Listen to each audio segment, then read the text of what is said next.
다음으로 영화 안에서 그 미키 데자키 감독이 뭐 일본의 역사 수정주의자들에게도 경고를 하고 있지만 동시에 한국에서 이 위안부 문제에 관련해서 접근하는 사람들에게 있어서도 조금 경고를 하고 있는 부분이 있어요. 그게 뭐냐면 이제 역사 수정주의자들에게 오히려 꼬투리 잡히지 않기 위해서 수치를 너무 단순화하거나 아니면 과장해서 사용돼서는 안 된다. 이런 문제에 있어서 사실 이러한 입장의 차이들 그리고 이 수치의 문제라고 하는 것들은 어떻게 조금 더 우리가 받아들이면 좋을까요? 심리해 선생님. 근데 이제 여기 이미 얘기를 했지만 함부로 수치를 사용하지 말아야 된다. 이제 이런 식의 권고를 영화 내적으로도 하고 있지만 저도 그렇게 생각하고 있거든요. 그러니까는 과연 조선인 일본군 위안부의 숫자는 피해 여성의 숫자는 과연 셀 수 있느냐라는 거죠. 그러니까 어떻게 보면 위안부 문제에 대해서 일본 정부 쪽에서 계속 미심쩍어하는 이유 중에 하나가 바로 증거가 부족하다라는 식의 얘기고 영화에서도 주장하는 게 증거 부족을 이유로 해서 20만 명이라는 추산치가 너무나 근거가 없다. 근데 이제 한국의 정대협이나 이러한 그 단체에서 주장하는 것도 20만 명이라는 것이 절대적인 숫자가 아니라 최대치로 계산했을 때 20만 명이다 라고 얘기하는 거거든요. 근데 중요한 것은 사실은 이 20만 명이라는 추산치가 근거가 없다, 있다, 뭐 얼마다, 뭐 3만 몇천 명이다, 아니다, 뭐 이런 식의 숫자를 지금 세는 거 자체가 제가 보기에는 좀 뭐라 그럴까, 그 위안부라는 그 존재가 사실은 셀 수 없는 존재였다는 거죠. 그러니까 왜냐면 하나의 인간이 아니고 그냥 군수품 정도로 취급되었기 때문에 셀 수 없는 존재였는데 이제 와서 이 위안부 피해 여성의 숫자를 그런 식으로 추정하는 게 근본적으로 이 위안부 피해 여성 문제에 접근하는 어떤 근본적인 이 접근의 그 경로를 오히려 차단하고 굉장히 이러한 아주 사소한 문제에 집착하게 만들 그런 우려가 있다는 점에서 제가 보기에는 좀 문제가 될 수 있고 어떻게 보면 증거가 없다는 것 그 자체가 제가 보기에는 이 위안부라는 존재가 셀 수 없는 혹은 셀 필요조차 없는 그런 존재였다는 것을 거꾸로 드러내는 거라고 생각하거든요. 그리고 한국에서의 어떤 이 위안부 피해 여성을 중심으로 한 여러 가지 운동도 마찬가지라고 생각해요. 그러니까 91년도에 지금은 돌아가셨는데 고 김학순 할머니가 이제 맨 처음에 최초로 증언을 한 다음에 그 다음에 이제 많은 위안부 피해 여성들이 커밍아웃을 했단 말이에요. 그러니까 이런 것 그때서야 비로소 그 이전에는 아예 존재조차도 몰랐던 일본군 위안부 피해 여성들이 등장하기 시작했다는 거죠. 그러니까 이게 등록된 자만 존재할 수 있었다라는 것. 이런 상황을 생각을 해보면 과연 숫자를 세는 것이 무슨 의미가 있는가라는 생각이 든다는 거죠. 그러니까 지금 뭐 남아있는 그 생존해 있는 일본군 위안부 피해 여성이 몇 명이다 언론에서는 계속 그런 카운팅을 하는데 사실은 등록되지 않은 커밍아웃하지 않은 일본군 위안부 피해 여성들이 훨씬 더 많을 수 있고 사실 이런 문제를 다룬 게 뭐 김수매 한 명이라는 그 소설이거든요. 그러니까는 마지막 남은 일본군 위안부 피해 여성의 죽음을 앞두고 있고 그걸 막 텔레비전에서 엄청 크게 보도를 하고 있는데 그거를 지켜보고 있는 등록되지 않은 커밍아웃하지 않은 그런 그 위안부 피해 여성이 이제 자기 과거를 회상하다가 맨 마지막에 이제 그 여성을 찾아가면서 소설이 끝나거든요. 그랬을 때 등록된 존재만 그 존재를 인정받을 수 있었다라는 점에서 등록되지 않은 수없이 많은 다른 그 위안부 피해 여성을 생각해 본다면 과연 이런 식의 숫자로 셀 수 있는 것이 무슨 의미가 있는가 이런 식의 질문을 다시 던져볼 수 있다는 거죠. 그러니까 반드시 꼬투리 잡힐 것을 두려워해서 수치화하는 걸 경계하는 것뿐만이 아니라 수치화 자체가 가지고 있는 함정이 있을 수 있다라고 하는 것을 아니 그리고 사실 20만 명이라는 그 수치는 그때 당시 우리나라에서도 여러 연구자들이 이제 이 문제 가지고 얘기를 많이 해요. 근데 이거를 수치를 계산하는 것 중에 하나가 당시에 일본군이 썼던 콘돔의 숫자가 그 기간 동안 너무나 비약적으로 거의 막 그 수백 배 증가했기 때문에 그걸 가지고 이 수치를 또 계산하는 그런 경우도 있거든요. 그렇기 때문에 사실 이게 무슨 그 숫자를 계산하는 기준이 일본군 숫자를 가지고 계산을 하는 거잖아요. 그렇죠. 그러니까는 그거 자체가 자기들이 말하는 1대 100이라고 하는 100명의 그 일본군의 한 명의 어떤 위안부라고 하는 그 숫자와 그 숫자의 기준을 가지고 계산을 하는 것이기 때문에 이렇게 수치화될 수 없는 존재들에 대해서는 우리가 어떻게 다룰 것인가 그런 문제에 좀 더 집중을 해야 된다는 거죠. 네, 알겠습니다. 다음 질문은 이제 영화의 장단점에 대한 이제 비교 문제인데요. 우리가 단점으로 생각할 수 있는 부분, 혹은 이제 또 다른 문제들이 있지는 않을까라고 하는 부분들이 좀 걱정이 되거든요. 박건현 선생님 의견은 어떠신지? 어떻게 보면은 미리 위안부 문제라고 하면 한국 사람 같은 경우에 미리 좀 답이 정해져 있거든요. 그렇죠. 누가 나쁜 놈이고 누가 피해자인지 딱 정해져 있는 상태에서 문제를 바라볼 수밖에 없는데 이 미키 감독 같은 경우에는 사실은 일본인이라고 하기도 어려운 이제 미국 사람이고 일본계 미국인이기 때문에 사실 미국 사람이죠 그냥. 이 사람은 그냥 처음부터 내가 모른다라는 걸 전제하고 소위 말하는 이제 하나하나 자료를 수집해 나가는 형태로 귀납적으로 그냥 모아 나가면서 스토리를 만들어 나가는. 그러니까 답을 미리 정하지 않았다는 것 자체가 사실은 이 관람하고 있는 관객들로 하여금 더 빨려 들어가게 만드는 어떤 장치로 작동을 했고요.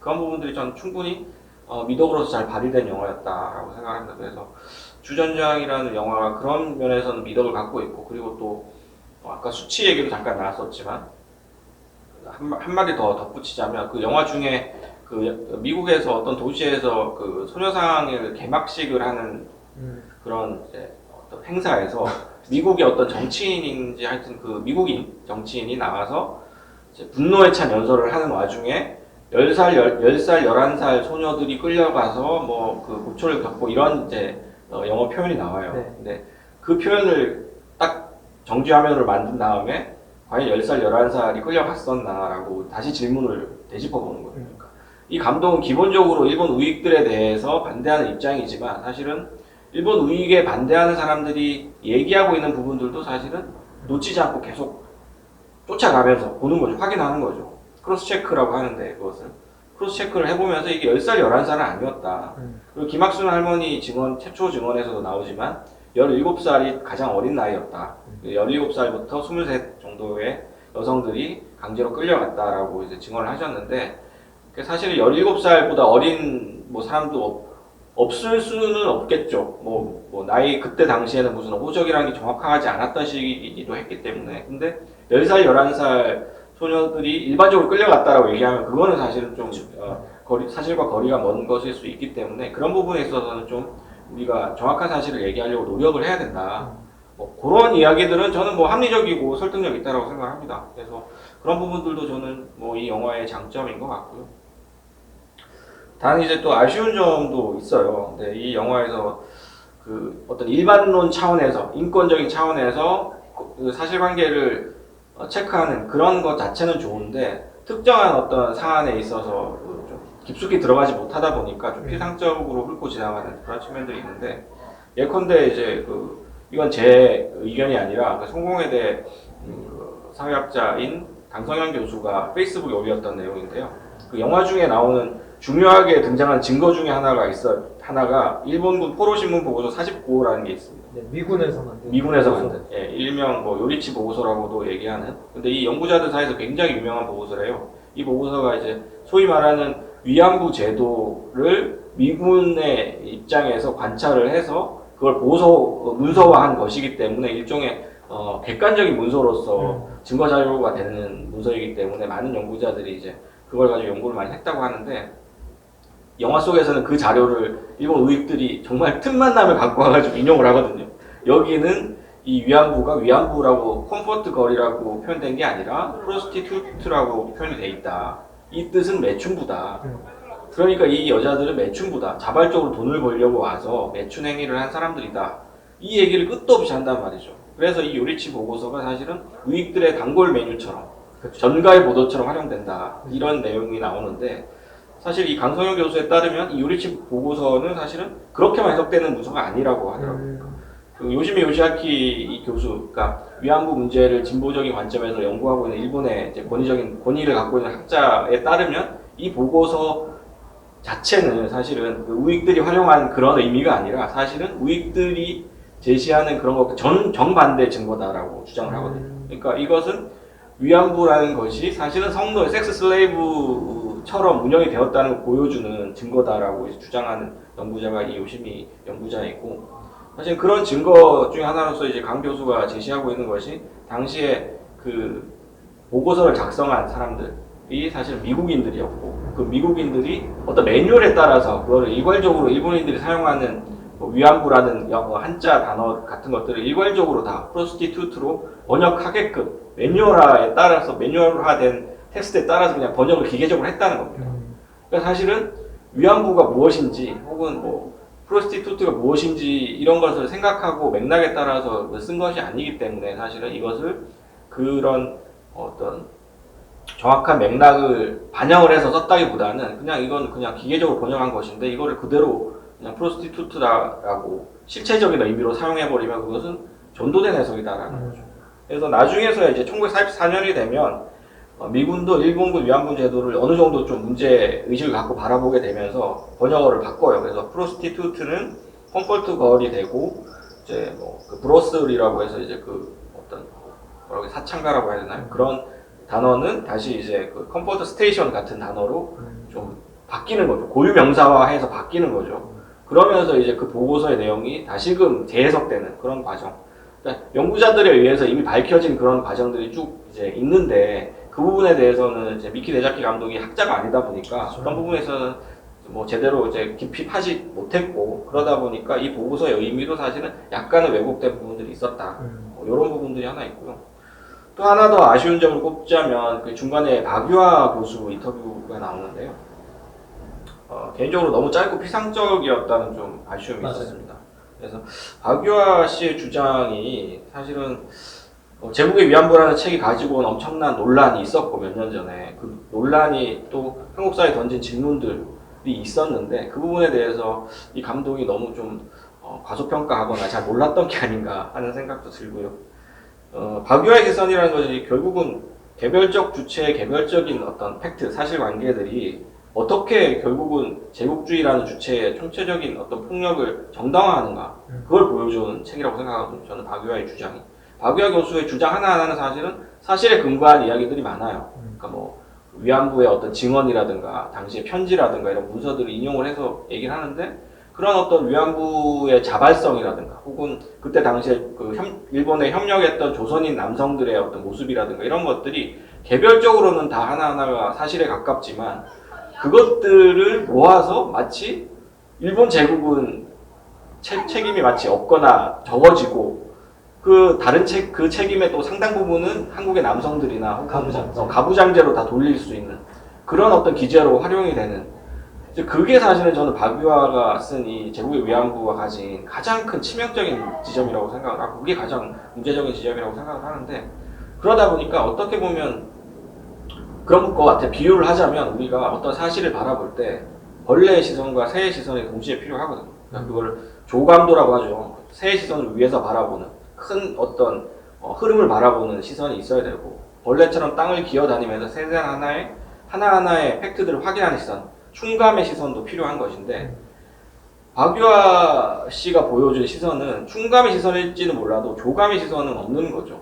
그러다 보니까 전체적인 맥락에서 일본 제국주의가 어떻게 그런 방식으로 구조화된 방식으로 사람들을 폭력적으로 다뤄왔는가 그리고 위안부라는 제도를 운영해 왔는가에 대해서는 사실은 도외시하게 되고 세세한 하나하나의 어떤 사실들만 쫓다 보니까 결국은 이 상당수의 여성들이 자발적으로 갔다거나 가부장제 문제라거나 이런 식의 결론이 나와버리는 것이죠. 그래서 그런 면에서 좀 이 제국의 위안부라는 책이 굉장히 문제적이고 이 영화에서도 조금 더 잘 다뤄질 수 있지 않았을까 하는 생각도 드는데 그 부분이 너무 좀 짧게 피상적으로 처리된 부분이 좀 개인적으로는 아쉬웠습니다. 네. 네. 뭐 이런 부분에 대해서는 심지현 선생님께 또 연결해서 질문 드릴 수 있을 것 같아요. 특히 뭐 방금 나왔던 박유하 교수 이야기도 있고 쟁점이 된 영화 안에서도 쟁점이 되고 있는 내용이 이 여성들을 어떻게 해석할 것이냐에 대한 이 해석의 영역 그리고 단어의 영역이었는데요. 무엇보다도 성노예라고 하는 표현과 매춘부라고 하는 표현들이 이제 이 문제를 바라보고자 하는 양측에 의해서 서로 상이하게 사용되고 있는 단어들이었습니다. 이 관점의 차이가 왜 중요한지, 이 해석의 차이가 왜 중요한지, 그리고 특히 매춘부라는 표현을 일본 우익들이 활용하고자 하는 의도라고 하는 것들을 조금 더 구체적으로 설명해 주실 수 있을까요? 요 얘기하기 전에 그 지금 선생님 얘기하신 그 박유화. 이 박유화 제국의 위안부와 관련해서 조금 더 덧붙이면 사실은 어떻게 보면은